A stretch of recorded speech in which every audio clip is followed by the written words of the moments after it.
Please be seated. Veuillez vous asseoir.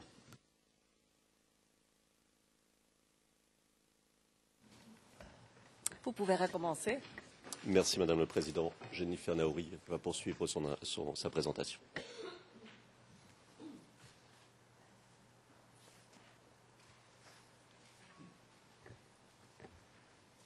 Madame le Président, Madame, Monsieur les juges,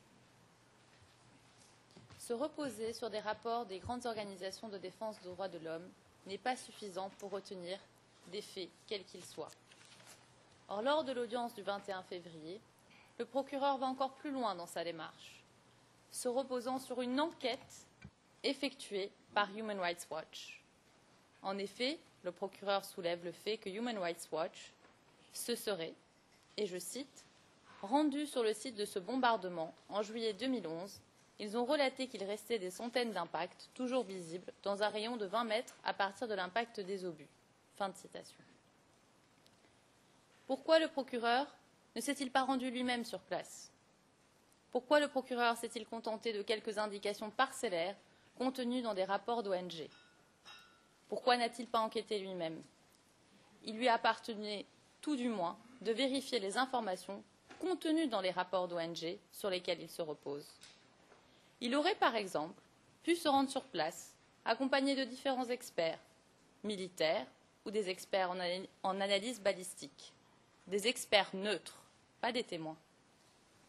Ces derniers auraient pu analyser la plausibilité du soi-disant bombardement et les circonstances dans lesquelles il aurait eu lieu. La balistique judiciaire est une branche des sciences criminelles qui permet d'étudier, d'une part, les effets subis par des projectiles tirés par des armes à feu, afin de pouvoir déterminer quelle arme a tiré une balle ou percuté une douille, et d'autre part, les trajectoires, les impacts et les blessures. Pour identifier l'arme à l'origine d'un tir, on étudie les marques laissées par différentes actions lors du tir.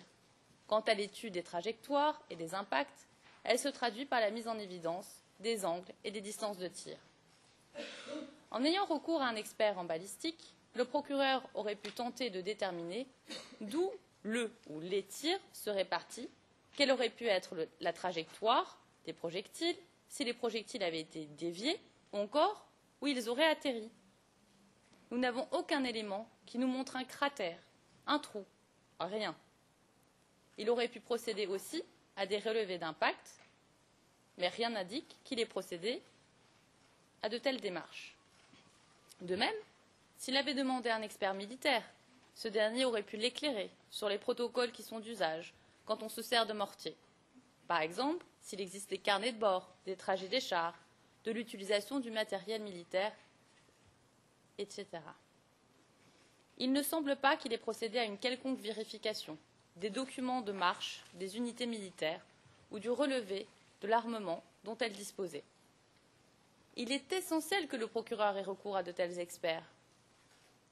Comme le procureur n'a pas fait l'effort d'enquêter, de se rendre sur les lieux, ne serait-ce que pour tenter de reconstituer les événements, il n'est pas à même aujourd'hui de présenter des éléments de preuve suffisamment précis ou tangibles.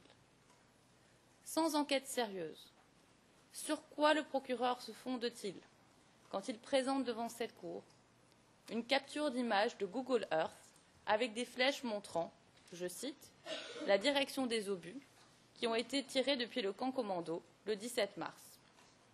Ces soi-disant trajectoires ne sont pas le fruit d'un travail d'un expert militaire ou balistique. Seule une carte établie par des professionnels avisés et expérimentés aurait eu une quelconque valeur probante.